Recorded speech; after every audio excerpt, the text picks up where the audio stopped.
ست تستاهلي يكون معاك قطعة دهب، تستاهلي يكون معاك فلوس، مش اخر وقت تعب كنت شايله البيت ده كله، ما يبقاش ليكي حاجه خصوصيه، ما يبقاش ليكي حاجه ليكي انت على جنب. لا، انت تستاهلي كل حاجه لان انت اللي شايله البيت على دماغك. وانا في الاخر اسيب نفسي وانسى نفسي؟ لا، ما تنسيش نفسك، انت لازم تعملي حاجه وتشتغلي شغل من بيتك، تطلعي حتى على الاقل 5000 جنيه شغل من بيتك، هتعملي ثروه، هتعملي حاجه لنفسك. انتبهي لنفسك، ما تنسيش نفسك بقى بعد كده. مش كل حاجه البيت، الاولاد، جوزك، مش عارفه ايه. جوزك وولادك اولويه طبعا، بس انت ما تنسيش نفسك في كل ده. هترجعي تقولي يا ريتني. صلوا على سيدنا محمد يا ولاد، ازيكم عاملين ايه؟ يا رب تكونوا بخير. انا كوبايه شاي مع لومي، انا ماما لومي.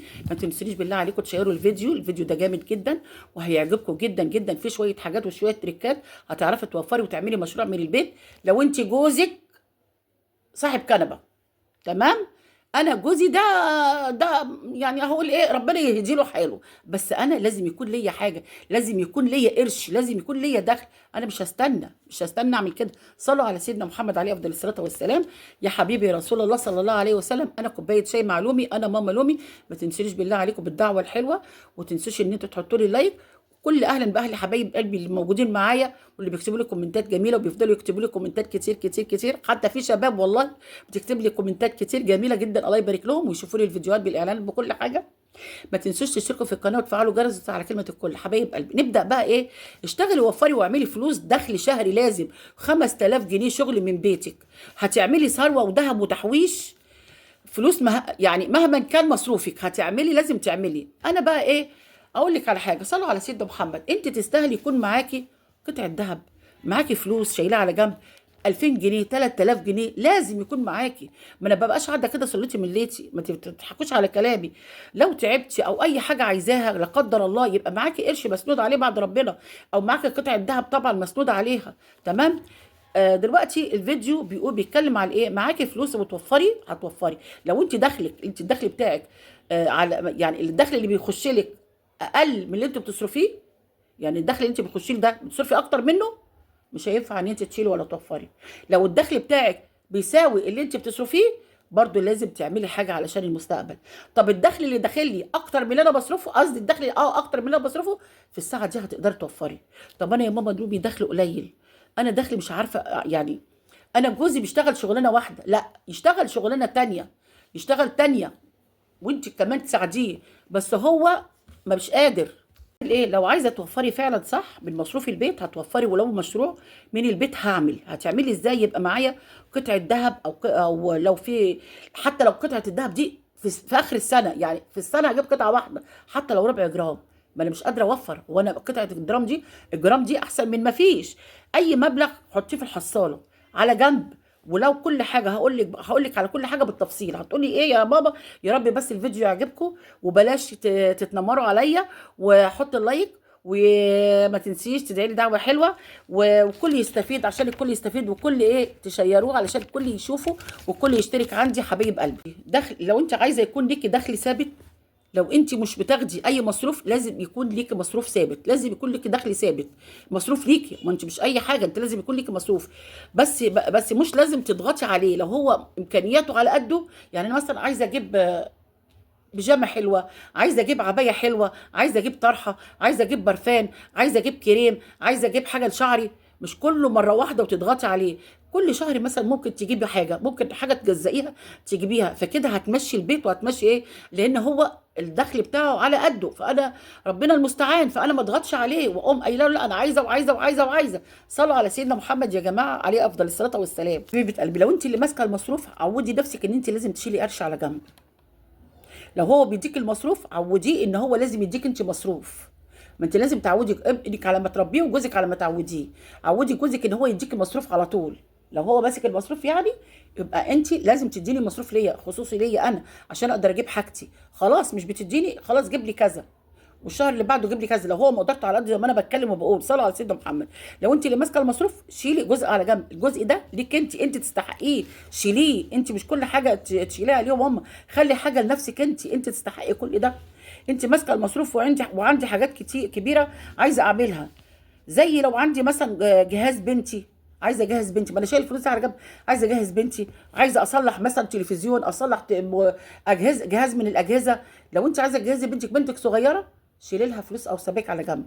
لو بنتك كبيره جيبي لها جاهزه، بس اوعي تشيلي البنت وهي صغيره تشيلي لها هدوم، تشيلي لها حاجات زي كده، لان الحاجات دي بتطلع حاجات جديده وحاجات احلى وحاجات احلى. شيلي فلوس، جيبي سبائك ذهب، ده اللي هينفعك، وده هو ده اللي هيخليك ان انت تقدري تحوشي وتجيبي. او مثلا عندي جهاز عايز يتصلح او كده اصلحه، ما انا بشيل الحاجه الجزء اللي على جنب دي لاي طوارئ. الطوارئ دي لو انا ما عنديش اي حاجه الحمد لله، يبقى الفلوس دي شايلها، هشيلها لحاجه معينه، ان انا هجهز عشان اجهز بنتي، عشان ابني مثلا، عشان كده، فاهمين؟ حبيبه قلبي، انا جوزي معدوم المسؤوليه. يعني ايه معدوم المسؤوليه؟ يعني بيديني المصروف وخلاص على كده، الفلوس خلصت يوم 10 يوم 20 ماليش دعوه، انا اديتك ده. طب الله، طب ما تشتغل شغلانه تانية، ما المصاريف غاليه عليا وعليك. المصاريف دلوقتي انا مش عارفه اعمل ايه، فانت لازم تساعدني اعمل ايه انا في الوقت ده. لا لازم، لو هو جوزك اشتغل شغلانه تانية ربنا المستعان وربنا يقويه على كده. لو هو ما اشتغلش وهو قاعد من اللي هو يعني من الرجاله اللي هي معدومه المسؤوليه، اعملي بقى ايه، اعملي حاجه تانية ليكي، خلي عندك طموح، اعملي بقى اي مشروع، اي مشروع ينفعك انت، اي مشروع تعتمدي عليه. وهو قاعد على الكنبه خليه قاعد على الكنبه، لان هو بصي مهما تحركي فيه مش هيتحرك. صلوا على سيدنا محمد يا اولاد عليه افضل الصلاه والسلام. خلي عندك يعني ايه فوق طاقتك، خلي نفسك طاقه فوق طاقتك. يعني ايه، ما تضغطيش على نفسك وما تحمليش نفسك طاقه فوق طاقتك، ان انا هعمل ايه. طب لا، اعملي انت دلوقتي فيك عين وراس، واعملي زي الناس.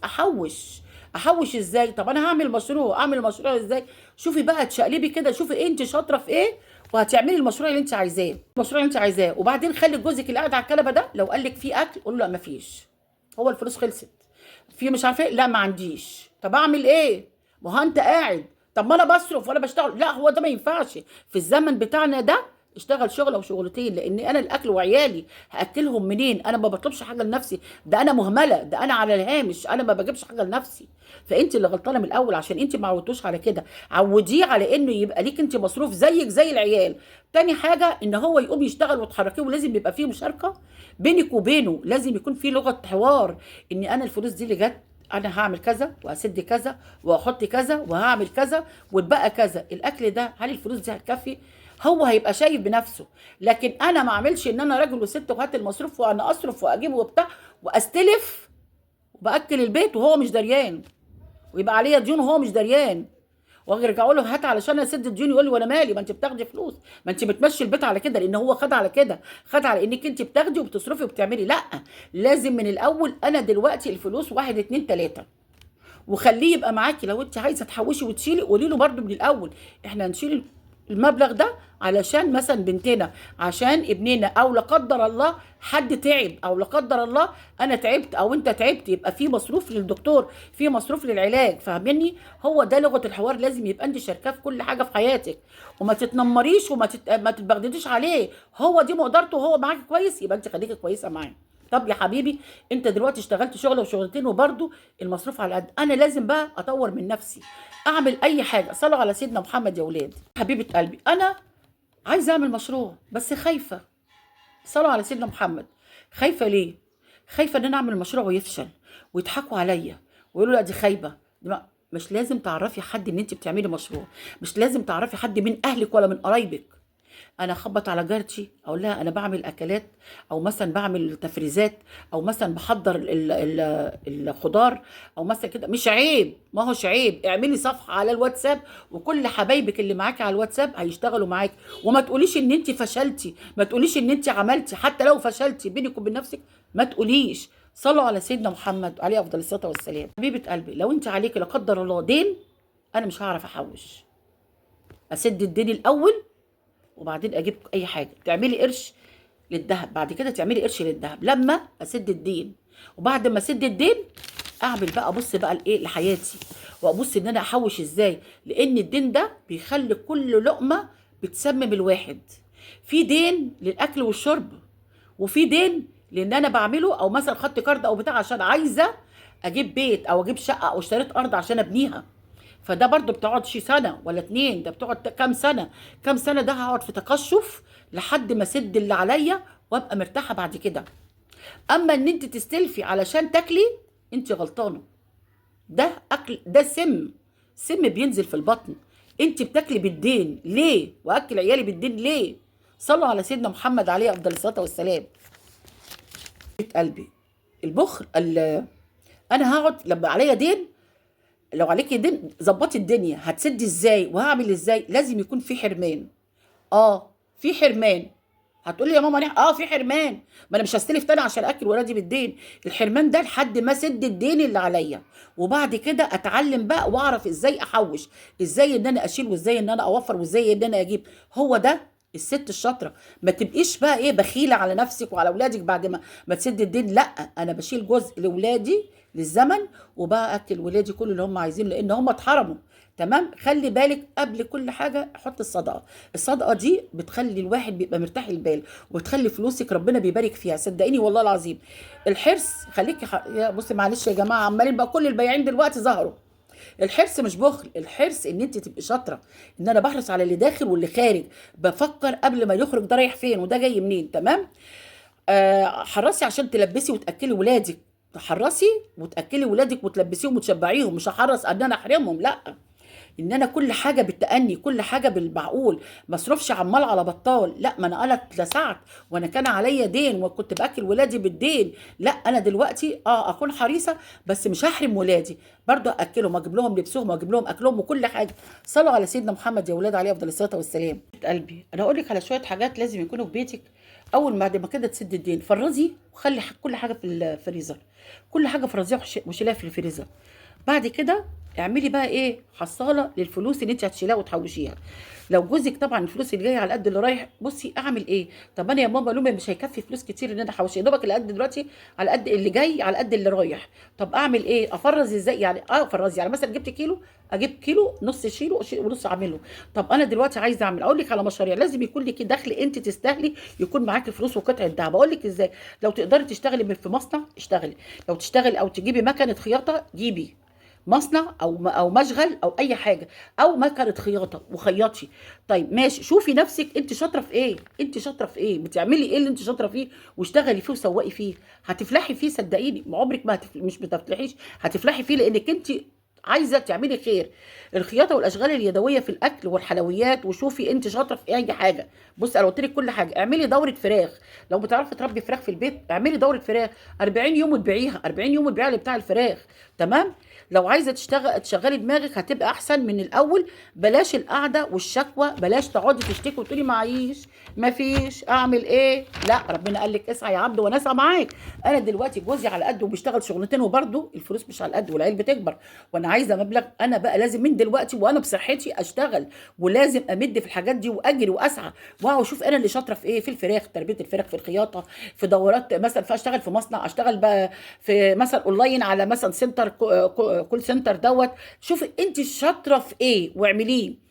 اعملي برندات برفانات، يعني ممكن اجيب برفانات واعملها تركيبه وابيعها مثلا على السوشيال ميديا، على مثلا واتساب، اعمل جروب واعمل بيعها.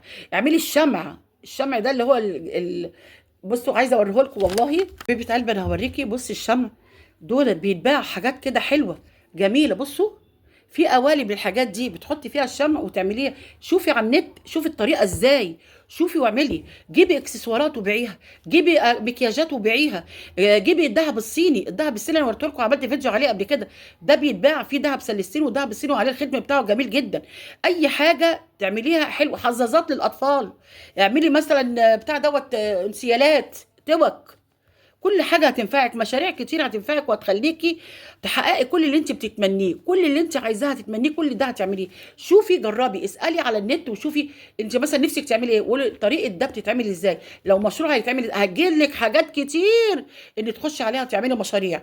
ده كان الفيديو بتاعنا. صلوا على سيدنا محمد. ده كان الفيديو بتاعنا. يا ريت اللايك فضلا وليس امرا.